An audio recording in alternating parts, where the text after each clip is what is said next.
Hello, and welcome to another look with Christian King. Today I'm going to be doing the first installment of what I hope to be a multi-part series about MMA for beginners. So the intention of this recording is to help give an understanding of MMA to people who want to enjoy watching it. This is not intended to be an instructional video for anyone who would be participating in an MMA fight. This is intended for fans who maybe have a little bit of trouble understanding everything that's going on, which it is a little bit complicated, and it gets a very brief explanation at the beginning of every show, but not really enough detail to understand it, especially if you're not already a fan of another combat sport like boxing or wrestling. It is very hard sometimes to understand exactly what the rules are, what the referee's job is, and how the judging works. So we're going to talk about that in this episode. So this is intended for hopefully someone who listened to my Here's Why You Should Be a MMA Fan recording. Hopefully maybe this is another one that will help you to understand if you want to start watching the sport. And even if you already enjoy the sport and are maybe a little fuzzy on some of the rules, this is a great one for you to listen to. And hopefully we'll be doing some others about weight classes and weight cutting, kind of explain that a little bit, and then might do a little bit about some of the basic martial arts used in mixed martial arts. But today we'll be talking about rules, refereeing, and judging. All right, so let's get started. Okay, so the basics. MMA is the closest thing to free fighting that there is. There's very limited rules. The basic rules are as follows. You cannot poke someone in the eye. You cannot kick someone in the groin. You cannot hit someone in the back of the head. You may not bite anyone. So pretty much basic type of things. I'd say the only one of those that might not be instantly obvious would be the back of the head. The back of your head's not intended to take impacts. It doesn't have as much protection, so it's very bad for your brain. So that's why you cannot hit someone in the back of the head. You also cannot strike someone in the spine. You cannot elbow or punch down on someone's back, right in the center of their back on their spine. And then the slightly more complicated rules that come in that have to be enforced more often than the obvious ones. Generally, people aren't trying to bite each other or anything like that, but you are not allowed to grab the cage, the fence. They'll call it fence grabbing, but the cage, you cannot grab it. If you were able to, you could just hang on to it like a cat that you're trying to, get off of a piece of furniture, and you could just hang on to there, and there'd be no wrestling. So you're not allowed to grab the fence. And you also, this one's a little bit complicated, but bear with me. You cannot knee or kick your opponent in the head when they are on the ground. So if someone is on the ground, you cannot kick them in the head like their head is a soccer ball. It's actually called a soccer kick, and that was legal in Japan back in the day, and I think it's still legal in some parts of Asia, but that's not legal in the UFC, which is what I'm modeling this discussion off of. So you cannot kick or knee someone in the head when they are on the ground. This is where it gets to be a total show, is the fact that some states have slightly different rules, so that's very frustrating. But that rule does stay consistent. The only difference is that in some states, being on the ground is considered touching it with one hand, and in other states, it's considered touching it with two hands. But if you have a knee down on the ground or a forearm down on the ground or anything where you're obviously down, it doesn't matter what state you're in, that's considered to be down, and therefore you cannot be kicked or kneed in the head.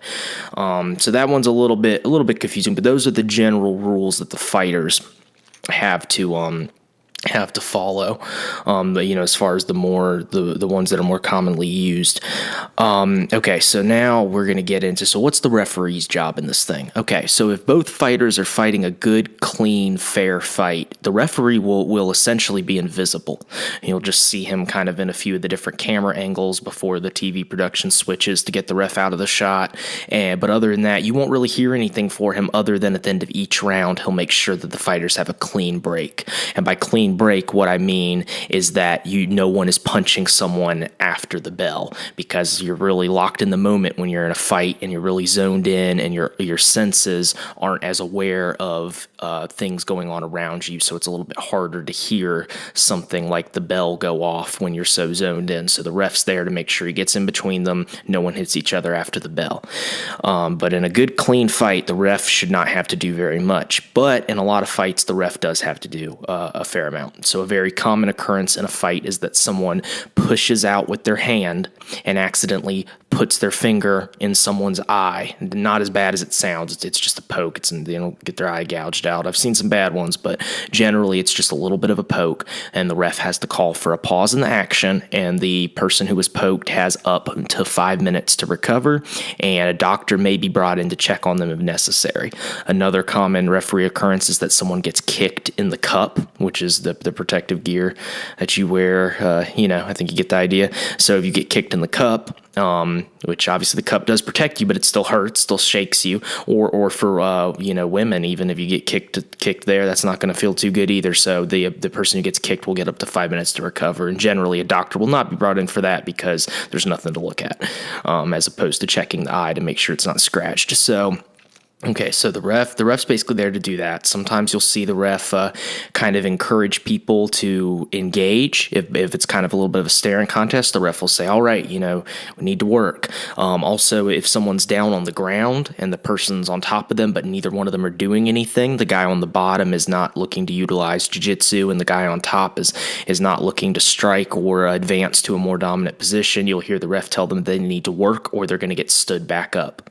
So that's another weird place where the ref comes in. Also, the ref is there to make sure someone doesn't grab the fence. So if they're up against the fence, which is very common, and they're pushing and pulling on each other, trying to get the dominant grappling position, or trying to work for separation if they prefer to strike, the ref will be there to make sure. You'll see him slap hands. If your fingers start to go into the fence links, slap your hand until you get your hand out of there, so that way you're not grabbing onto that.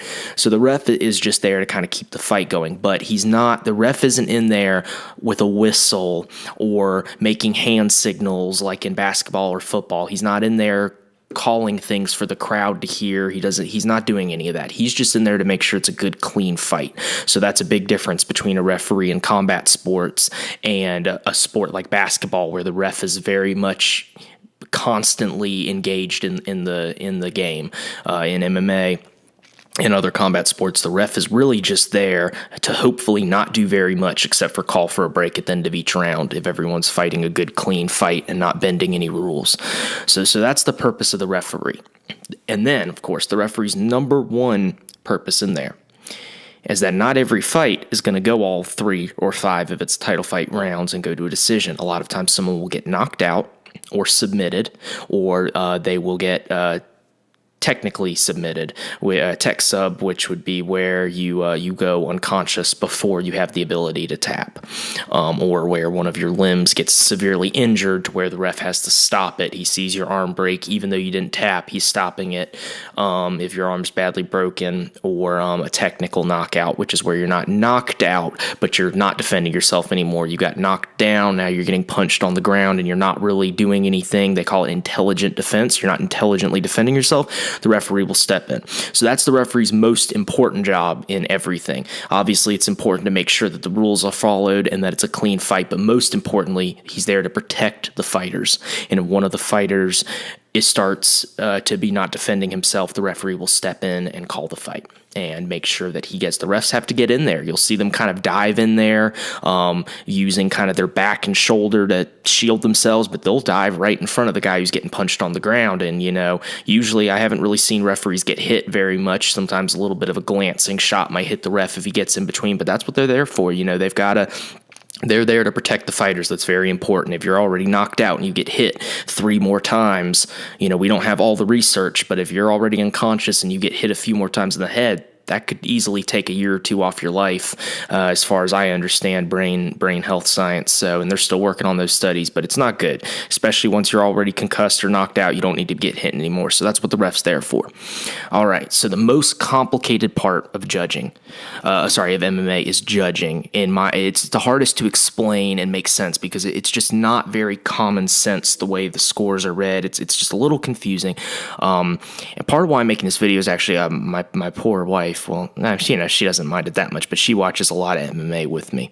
And I kind of was asking her about some different ideas, and I wasn't really aware of this. I mean, she understands the sport better than a lot of people do. She watches, she knows all the fighters, she watches with me all the time, but she even has told me that she's not really that clear on why the scores are red. Like the numbers that they use don't really make sense, because it's not like something like basketball where, each shot's worth 2 points. It's not just adding up points. It's a little confusing. So we're going to try and get into that right here, and that'll be the last part of this recording.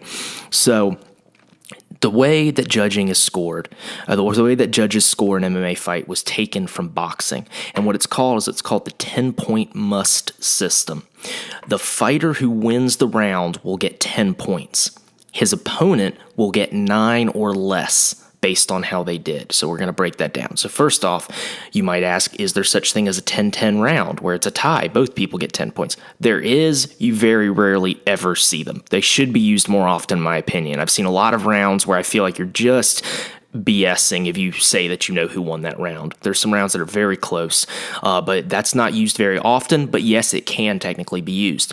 You might ask, could there be a 9-9 round where both fighters lose the round, quote unquote?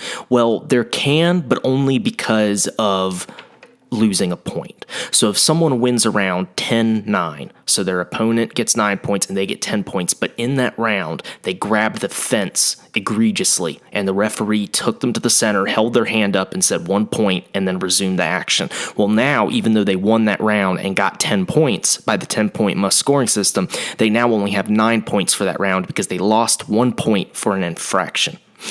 So that is how you can end up with a 9-9 round. Okay, so we're going to just, if it's a 5-round fight, you have 2 more rounds to count up points. I think everyone's smart enough to understand that, so we're just going to pretend that we're only talking about 3-round fights for now, just to make the numbers a little simpler. Okay, so you will see scorecards that are, if you see a scorecard that is 30-27, that means that one opponent won each round 10-9. They won all 3 rounds 10-9. Sometimes you will see something called, so that would be a unanimous decision if every judge gave the 10-9 in each round and they all were 30-27. It would still be considered unanimous decision if one of the judges, there's 3 judges, by the way, I should have said that. If one judge gave him 30-27, but the other 2 judges thought, he did lose 1 round, so it's 29-28. That's still a unanimous decision.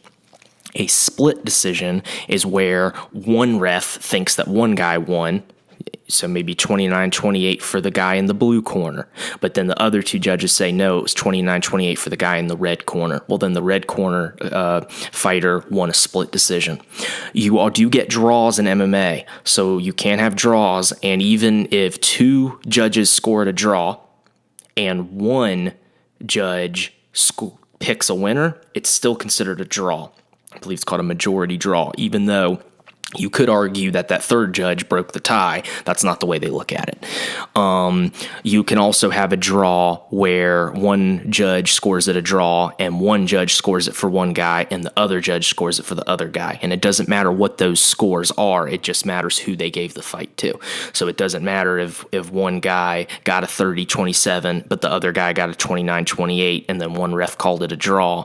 The guy with 30-27 doesn't win. It's still a draw because it's just kind of a pass or fail type of thing at that point. Did he win by the judge's count or did he not? Not how much did he win by according to the judge. So I'm going to try and keep making this make sense. It's a little hard because I understand this stuff so well that it's easy for me to talk about, and I want to make sure I'm not leaving anyone confused. So typically you're going to get 10-9 rounds. So a 10-9 round is where, and I'm going to put this in layman's terms, okay? Because we're going to get into what a 10-8 round is. We're not going to talk about 10-7 rounds because you just don't see those enough, and it's basically just a way more exaggerated version of what I'm about to explain as a 10-8 round. So here's the simplest layman's terms way for me to explain this to you. A 10-9 round is where you see 2 people fighting and one person is winning the fight, but they are both fighting. A 10-8 round is where you're watching a fight and it looks like one guy is attacking the other person and the other person is just surviving and defending themselves. That is what a 10-8 round is in the simplest terms. If you're watching it and it looks like one person's just getting beat up and barely surviving, and there's a second or 2 in the round where you're like, oh my gosh, surely he's not going to survive this. and he barely survives, that's a 10-8 round. That's how that works. And even if you maybe have a moment or two in the round, if you're just getting dropped and taken down and slammed and almost get submitted, you're still going to lose a 10-8 round, even if you landed a couple good jabs yourself. So it's not that, if you land one punch in that round, it's not a 10-8. But the like I said, the layman's way of explaining it is that a 10-8 round is one person attacking the other person and the other person surviving. That's the best way to explain that. And once you watch enough fights, it's pretty obvious to you when you're watching a one-sided fight, and that's where you get your 10-8 scores. So that's a 10-8 round. A 10-9 round is the most common thing you're going to see. And like I said, that's where two guys are just fighting, and one guy's definitely getting the better, but he's not embarrassing the other guy. The other guy's still having his moments. It's still a fight. It's not a butt whooping. It's still a fight. So, and then that's how you get your scores at the end of the fight. And they're read out, and like we went over, you can have a draw, you can have a split decision, you can have a unanimous decision, you can have a majority decision, which would be where two guys give it to one guy and the other person gives it a draw. So those are the different ways that a fight can end up being scored. Judging in MMA is a hot topic amongst hardcore fans like myself because you see a lot of very bad judging. You have judges that are boxing judges and don't understand enough of the other aspects of MMA and give bad scorecards. But for the most part, the main problem with judging is just that there's only 3 people. It's not a big enough sample size, and they're live cage side, so they're watching it from an awkward angle, listening to the crowd cheer, which can kind of confuse you because if the crowd really likes one guy, they cheer every time he almost lands a punch, and they don't do anything when the other guy lands a punch. So if you don't have a good angle, or if one of the fence posts is in your way, it's very hard to know what's actually being effective and what is not if you're listening to the crowd freak out for one guy and you can barely see, and you're having you don't have a headset on, you don't have a screen that you're watching on. So judging's a tricky situation, but I think that should just about cover the basics of it, like we went over here. Just to recap things, the rules of MMA are pretty common sense. You don't bite someone, you don't poke someone in the eye, you don't kick someone in the groin. And then there are a few more complicated rules, which we went over with the fence grabbing and the knees and kicks to a downed opponent.